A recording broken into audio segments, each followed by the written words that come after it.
भारतीय मूल की नासा अंतरिक्ष यात्री सुनीता विलियम्स ने करीब 27 सालों के गौरवशाली करियर के बाद अंतरिक्ष की दुनिया को अलविदा कह दिया है। नासा ने मंगलवार 20 जनवरी को आधिकारिक रूप से घोषणा की कि उनकी सेवानिवृत्ति 27 दिसंबर 2025 से प्रभावी हो चुकी है। सुनीता विलियम्स एक ऐसा नाम जिसने न सिर्फ अंतरिक्ष को छुआ बल्कि लाखों सपनों को उड़ान दी। उनकी विरासत की सराहना करते हुए नासा के वरिष्ठ अधिकारी जेरेड आइजैकमान ने उन्हें मानव अंतरिक्ष उड़ान की सशक्त नेता बताया। उन्होंने कहा कि विज्ञान और तकनीक के क्षेत्र में सुनीता विलियम्स के योगदान ने आर्टेमिस मिशन, चंद्रमा पर वापसी और मंगल ग्रह की भविष्य की यात्राओं की मजबूत नींव रखी है। नासा के प्रशासक ने भावुक शब्दों में कहा, सुनी विलियम्स मानव अंतरिक्ष उड़ान की अग्रणी रही हैं। अंतर्राष्ट्रीय अंतरिक्ष स्टेशन पर उनके नेतृत्व ने भविष्य की दिशा तय की है और लो अर्थ ऑर्बिट में वाणिज्यिक मिशनों का रास्ता खोला है।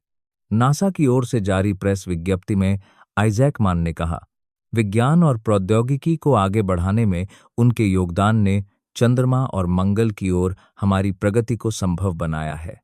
उनकी असाधारण उपलब्धियां आने वाली पीढ़ियों को बड़े सपने देखने और सीमाओं को पार करने की प्रेरणा देती रहेंगी। आपकी इस शानदार सेवानिवृत्ति पर हार्दिक बधाई। नासा और हमारे देश के प्रति आपकी सेवा के लिए धन्यवाद। सुनीता विलियम्स का चयन 1998 में नासा में हुआ था। अपने 3 मिशनों में उन्होंने कुल 608 दिन अंतरिक्ष में बिताए, जो किसी भी नासा अंतरिक्ष यात्री के लिए दूसरा सबसे लंबा समय है।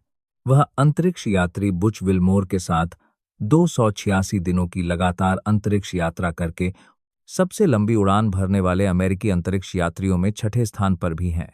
सुनीता विलियम्स ने 9 स्पेस वॉक पूरे किए, जिनकी कुल अवधि रही 62 घंटे 6 मिनट। यह किसी भी महिला अंतरिक्ष यात्री द्वारा किया गया सबसे लंबा स्पेस वॉक है और नासा के इतिहास में चौथा सबसे लंबा।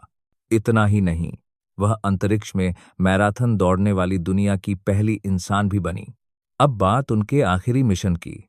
उन्होंने पहली बार दिसंबर 2006 में स्पेस शटल डिस्कवरी से उड़ान भरी थी।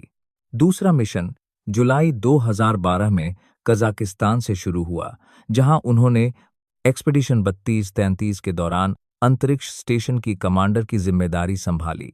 उनका आखिरी मिशन जून 2024 में बोइंग के स्टारलाइनर के जरिए हुआ। इसके बाद उन्होंने एक्सपीडिशन 71-72 में भाग लिया और मार्च 2025 में पृथ्वी पर लौटने से पहले एक बार फिर इस कमांडर के रूप में इतिहास रचा। सुनीता विलियम्स को नासा के सबसे अनुभवी, भरोसेमंद और मजबूत अंतरिक्ष यात्रियों में गिना जाता है। उन्होंने न सिर्फ वैज्ञानिक प्रयोगों को नई दिशा दी, बल्कि लंबे समय तक अंतरिक्ष में रहकर कई रिकॉर्ड भी बनाए।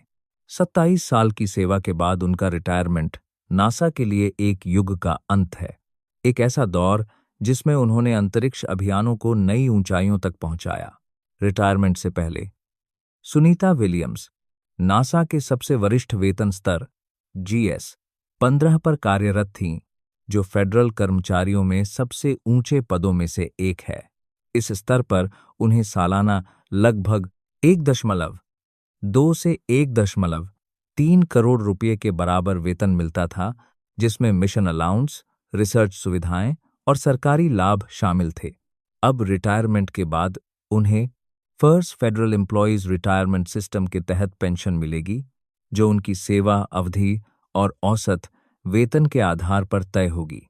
इसके साथ ही उन्हें अमेरिका की सोशल सिक्योरिटी स्कीम, स्वास्थ्य बीमा, जीवन बीमा और थ्रिफ्ट सेविंग प्लान टेस्पी का लाभ भी मिलता रहेगा।